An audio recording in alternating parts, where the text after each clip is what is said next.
14 juillet 2025, la fête nationale française a été célébrée à la résidence de France à Madagascar. Marquée par des discours saluant des relations bilatérales solides, la question des îles éparses, elle, est restée sans revendication claire du côté malgache, malgré le contexte propice.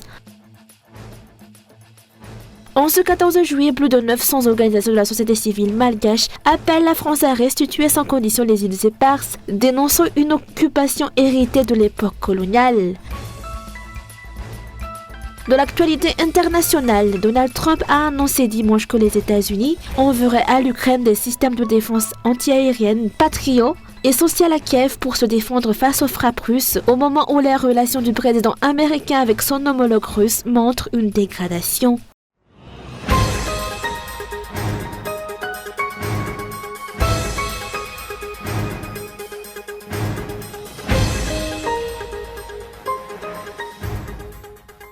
Ce lundi 14 juillet 2025, la fête nationale française a été célébrée comme chaque année à la résidence de France à Madagascar. Les discours successifs de l'ambassadeur de France, Arnaud Guillois, et de la ministre malgache des Affaires étrangères, Rassada Faravavtevk, ont mis en avant la solidité des liens bilatéraux.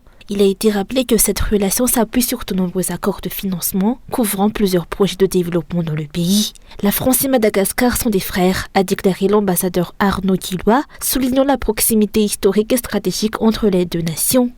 2025 représente une étape historique du partenariat entre la France et Madagascar, illustrée par la visite d'État du président Macron en avril dernier.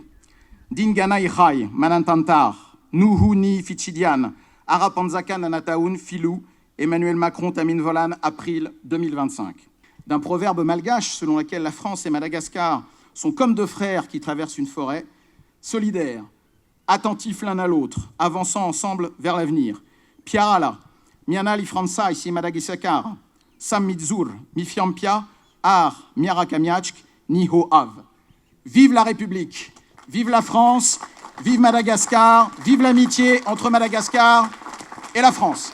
La France a profité de ces nombreux financements accordés aux deux pays pour renforcer la dépendance de Madagascar à son égard. La ministre des Affaires étrangères a confirmé que les relations entre les deux pays se renforcent continuellement, illustrées notamment par la visite du président français à Madagascar.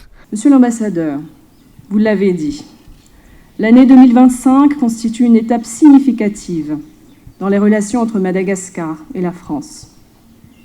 La visite d'État effectuée en avril dernier par son Excellence M. Emmanuel Macron, président de la République française, la première d'un chef d'État français à Antananarive depuis 2 décennies, a revêtu une dimension historique et symbolique, tout en ouvrant la voie à un partenariat renouvelé, résolument orienté vers l'avenir. En toile de fond, la question des îles éparses demeure floue.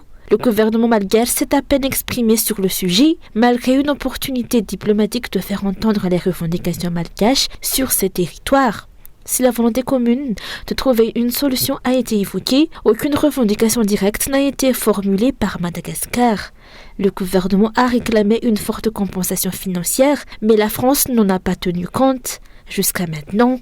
À l'occasion de cette réception, de nombreux invités ont répondu présents, à savoir des figures politiques de l'opposition, des représentants de la société civile, des membres du gouvernement, des officiers de l'armée, ainsi que des ambassadeurs en poste à Madagascar. Mais sur le dossier des îles éparses, le silence diplomatique persiste.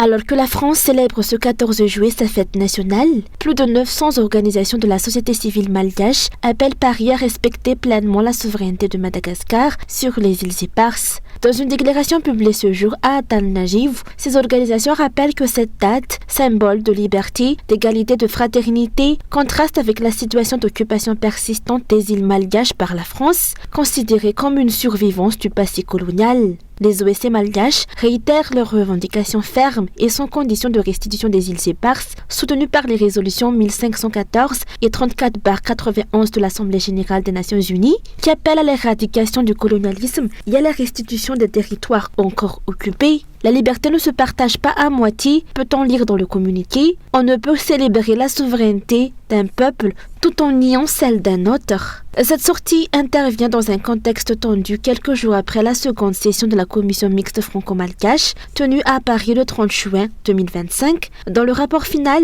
notamment au point 7, réaffirme la souveraineté française sur les îles concernées sans qu'aucune objection formelle n'ait été exprimée par la délégation malgache. Pour les signataires, la situation n'est plus tenable. Ils dénoncent une administration française toujours active sur ces territoires insulaires malgaches et appellent la République française à être fidèle à ses propres principes. Les îles éparses sont malgaches, leur restitution est une question de dignité, de justice et de droits inaliénables, concluent les OSC.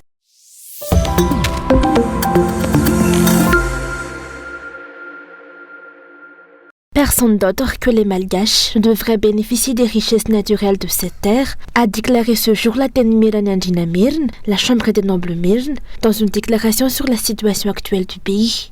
Madagascar appartient aux Malgaches, ont-ils affirmé, appelant à une mobilisation citoyenne autour de la souveraineté économique, foncière et maritime. Ils exhortent les Malgaches à faire preuve de vigilance et de fermeté et à assumer pleinement leurs responsabilités de la protection du patrimoine national.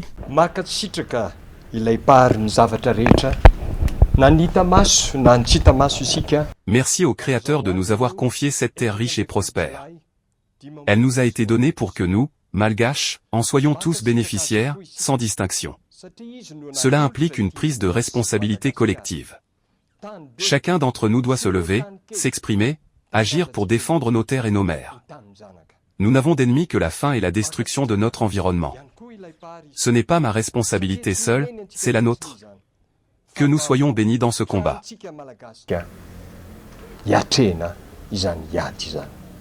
Cette déclaration intervient alors que la polémique enfle autour des conclusions de la récente rencontre entre les délégations malgaches et françaises. Le rapport final, en son point 7, réaffirme sans ambiguïté la souveraineté française sur les îles éparses sans que la partie malgache n'ait exprimé la moindre objection officielle.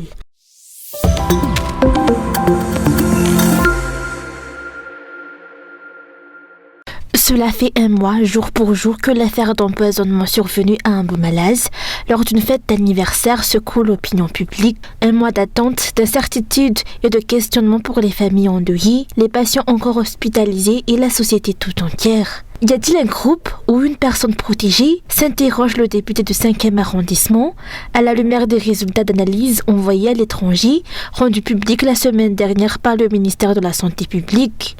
Le parlementaire pointe du doigt la qualité défaillante de la prise en charge médicale. Selon lui, plusieurs familles expriment une même frustration, celle d'avoir vu leurs proches laissés sans soins appropriés, alors que les autorités sanitaires avaient annoncé une prise en charge intégrale des patients. Cela suscite des polémiques au sein de la société, des interrogations profondes, notamment de la part des familles victimes. Il est incompréhensible qu'aucune communication claire n'ait été faite sur les résultats des analyses effectuées à l'étranger. On en vient à se demander s'il y a quelque chose à cacher, ou quelqu'un à protéger. Où est la vérité, en particulier sur la nature du poison utilisé ?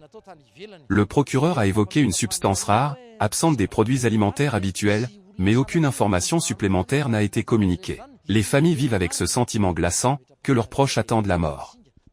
On soigne les symptômes aux tensions, vomissements sans antidote ciblé, alors même que l'origine toxique est supposée connue. Face à ce qu'il considère comme une gestion opaque et inefficace de la crise, le député n'hésite pas à appeler à une démission. Il en va de la bonne gouvernance et de la transparence. Lorsqu'une telle situation dramatique reste irrésolue, la démission devient un acte de responsabilité. L'inefficacité est visible dans tous les secteurs, et aujourd'hui, nous en payons le prix fort. Si le ministre ne fournit pas d'informations claires, si l'antidote n'est pas administré malgré les connaissances disponibles, la revendication devient légitime. Il doit se retirer s'il n'est pas en mesure d'assurer sa mission face à une tragédie de cette ampleur.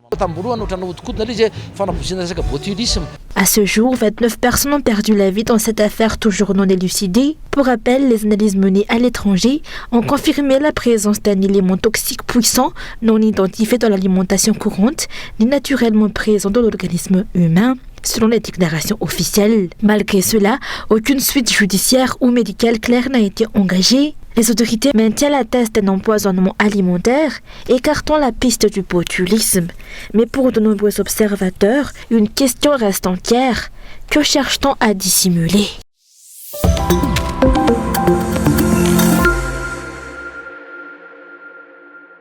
À l'occasion de la Journée mondiale des compétences des jeunes, célébrée ce 15 juillet 2025 sous le thème « Les jeunes utilisant l'intelligence artificielle et les compétences numériques des jeunes autonomes », le ministère de la Jeunesse et des Sports a dressé un constat sans détour. Les jeunes malgaches restent loin de l'autonomie numérique.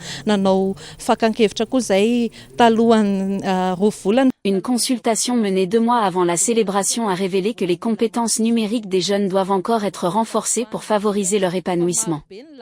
L'autonomisation reste un chantier ouvert. Il s'agit seulement de la 2e célébration officielle de cette journée à Madagascar. Un programme de 2 jours d'échange et de renforcement de capacités au Kujetano Kurjan. Les constats partagés soulignent que les jeunes malgaches ne disposent pas encore des outils pour rivaliser à l'échelle internationale dans le domaine numérique faute de plateformes adaptées, de politiques cohérentes et d'une stratégie de fond. Plusieurs intervenants ont également mis en garde. La jeunesse ne doit pas être instrumentalisée à des fins politiques, mais réellement accompagnée vers l'autonomie.